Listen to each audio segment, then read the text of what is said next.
বিসমিল্লাহির রহমানির রহিম। আমি এখন বাংলাদেশের চলচ্চিত্র ঈদের চলচ্চিত্র মুক্তি নিয়ে কিছু আলোচনা আপনাদের সামনে করছি। ঈদ উল ফিতরে ঢালিউড ইন্ডাস্ট্রি থেকে 13টি ছবি মুক্তি পেয়েছে। ঈদ উল ফিতরে 13টি ছবি মুক্তি পেয়েছে। তার ভিতরে সুপারস্টার শাকিব খানের রাজকুমার, শরীফুল রাজের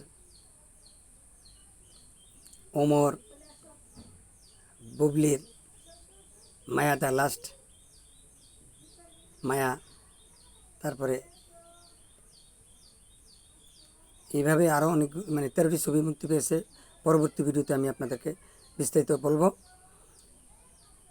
এর ভিতরে রাজকুমারী 120টি হলে মুক্তি পেয়েছে।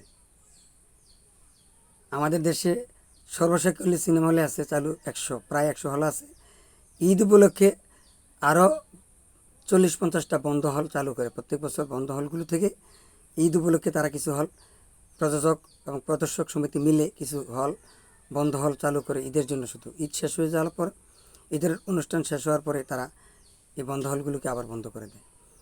তো একজন সুপারস্টারের যদি 120টি হলে তার ছবি দিয়ে দেওয়া হয়, তো অন্যান্য যে একটা ছবির পরে আরও যে 12টি ছবি যে আছে, ওই 12টি ছবির যে প্রযোজক, পরিচালক বা প্রদর্শক সমিতি, এই 12টি হল সিনেমা থেকে হল কিভাবে পাবে?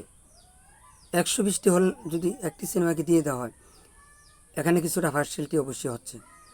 একজন সুপারস্টার হইলেও সিনেমাগুলো যেহেতু 13টা ছবি মুক্তি পেয়েছে, অন্ততপক্ষে প্রত্যেকটি হলের 10টা 15টা 20টা করে হলে হল দেওয়ার দরকার ছিল।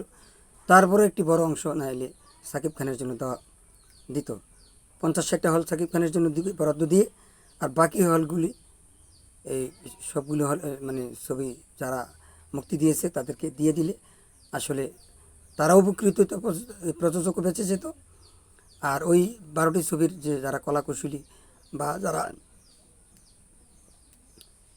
অভিনয় শিল্পী, যারা নায়ক নায়িকা বা অভিনেতা অভিনেত্রী যারা, তারা উপকৃত হইতেন। এখন একজন নায়কের, একজন প্রযোজকের জন্য আপনারা 120টি হল বরাদ্দ দিয়ে দিলেন, তো বাকি প্রযোজক এবং বাকি যে অভিনেতা অভিনেত্রী, নায়ক নায়িকা, তাদের পেটে তো আপনারা লাথি মারলেন।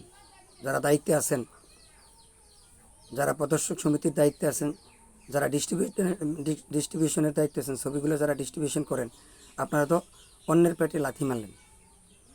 ইতিমধ্যে শুনতে পেরেছি যে দর্শক মতামতের ভিত্তিতে রাজকুমারও যেমন ভালো চলছে, শরীফুল রাজের ওমর ছবি ভালো চলছে, বুবলির মায়াও ভালো চলছে, কাজল রেখা ওই ছবিটাও ভালো চলছে। মোটামুটি 13টা ছবি ভালো চলছে, যদিও হল কম পাইছে, কোনোটা 5টা 7টা 10টা এরকম করে হল পাইছে। কিন্তু যেই কটা হলে পাইছে তারা সবগুলো ছবি কিন্তু মানসম্মত ছবি। কাজল রেখা তো অনেক একজন গুণী নির্মাতার ছবি, সেলিম আল দিনের ছবি, ওটা অনেক ভালো রেসপন্স পাচ্ছে জনগণের কাছ থেকে, দর্শকের কাছ থেকে। তো ভালো ভালো ছবি হচ্ছে। তো আমি পরবর্তী ভিডিওতে আপনাদেরকে সব কিছু বিস্তারিত জানাবো। কোন ছবিগুলির কী অবস্থান, কার রেটিং কীরকম আছে, কার অবস্থান কতটুকু ভালো, কোন ছবিটা কতটুকু ভালো চলছে, আপনাদেরকে বিস্তারিত আমি জানাবো পরবর্তী এপিসোডে আমি আপনাদেরকে সব কিছু জানিয়ে দেব যে আসলে আমরা কি করছি আর কি। আমাদের দেশ, আমরা এগিয়ে যাওয়ার বদলে আমরা পেছনে যাচ্ছি। আমরা কেউ কারো ভালো দেখতে পারি না, এটি হলো আমাদের সমস্যা। দরকার ছিল প্রযোজক সমিতি মিলে, প্রদর্শক সমিতি মিলে যারা সিনেমাগুলো ডিস্ট্রিবিউশন করে, তারা এই অন্যান্য যে 12টা ছবি আছে তাদেরকে হল দেওয়ার দরকার ছিল। তাইলে শাকিব খানের ছবিতে এমনি ভালো চলবেই, যেহেতু সে সুপারস্টার, বড় মাপের একজন অভিনেতা। পাশাপাশি সবার অন্যান্য নায়ক নায়িকা যারা আছে তাদেরকে সুযোগ দেওয়ার দরকার ছিল। ঈদুল আজহা সামনে আসছে, এই ভুলটি আর যেন না হয়, প্রশাসনও একটু দৃষ্টি রাখবেন। আমাদের সরকার যারা আছে, সরকার যারা চালান, যারা তথ্য মন্ত্রণালয়ে আছেন, ফিল্মের সাথে যারা জড়িত আছেন, এফডিসি সহ, তারাও একটু দেখভাল করবেন এই বিষয়গুলি যাতে অন্যান্য ছোটো প্রযোজক বা ছোটো বলতে যারা নতুন প্রযোজক তারা যেন তাদের পেটে যেন লাথি না মারা হয়, আর যারা নতুন নতুন নায়ক নায়িকা তাদের পেটে যেন লাথি মারা না হয়, তাদেরকে যেন ভালোভাবে তাদের সিনেমাগুলো প্রদর্শন করতে পারে হলগুলো সেইভাবে ডিস্ট্রিবিউশন করে আপনারা দিবেন। বড় নায়কের জন্য বেশি হল দিবেন, স্বাভাবিক দর্শক চাহিদা আছে। আবার প্রদর্শক যারা আছে, যারা যারা হল মালিক তাদেরও চাহিদা আছে। তারপর আপনারাও নিজেরা বুঝিয়ে হল মালিক থেকে কিছু ছবি আপনারা ডিস্ট্রিবিউশন করবেন নতুন নতুন নায়ক নায়িকা যারা আছে তাদের, বা যারা ইতিমধ্যে স্ট্রাগল করে যাচ্ছেন যে অভিনেতা অভিনেত্রীগুলি যারা যুদ্ধ করে সংগ্রাম করে এগিয়ে যাচ্ছিলেন তাদেরকেও আপনারা সুযোগ দিবেন। আর বাংলাদেশের হলও আরও বাড়াতে হবে, যেখানে একসময় 2000 প্রায় হল ছিল বাংলাদেশে, 80-র দশকে 90-র দশকে 2000 হল ছিল। কমতে কমতে 1700, 1800, 1600, একটা সময় 1600-1700, তারপরে 1400-1500 এরকম হল ছিল। কমতে কমতে 1000 থেকে কমতে কমতে এখন 100-তে এসে ঠেকছে। এখন সরকারও সম্ভবত সিনেমা হল বৃদ্ধি করার জন্য প্রত্যেক উপজেলায় একটি করে হল বানানোর চিন্তা ভাবনা করছে এবং বড় মাপের টাকা বরাদ্দ করেছে 1000 কোটি টাকার মতো। যারা যে দায়িত্ব পাবেন ওই টাকাগুলো দিয়ে আপনারা প্রত্যেক উপজেলায় যদি একটি করে হল করতে পারেন তাহলে 480টা, আর 490টা 95টা উপজেলা, তাহলে 495টা হল তো হবে নতুন। আর আপনারা ঢাকা, কুমিল্লা, চট্টগ্রাম প্রত্যেকটা বিভাগীয় শহর এবং বড় শহরগুলোতে যে যাদের সুপার মার্কেটগুলো আছে প্রত্যেকটা সুপার মার্কেটে যদি একটি দুটি করে সিনেপ্লেক্স করে দেন, আবার যদি বড় বড় মার্কেটে যদি হলও করে দেন, একক সিটের হলও যদি করে দেন বড় বড় মার্কেটের ভিতরে, তাহলেও বাংলাদেশের চলচ্চিত্র অনেকটা এগিয়ে যাবে। হল বেশি না হলে যতই ভালো সিনেমা বানান কাজে তো আসবে না। আপনি 200 কোটি টাকা খরচ করবেন একটা সিনেমা বানাবেন, আপনার হল 100টা, তো আপনি এই পুঁজি উঠাবেন কীভাবে, টাকা উঠাবেন কীভাবে? আপনার দরকার তো পর্দা বেশি। 1000 পর্দা যদি হয়, 2000 পর্দা, 1000 পর্দা, 1500 বা 3000 পর্দা যদি বানাতে পারেন সারা দেশে, তাহলে প্রত্যেকটা পর্দাতে যদি সিনেমাগুলো চলে বাংলাদেশের হাজার হাজার কোটি টাকা চলে আসবে।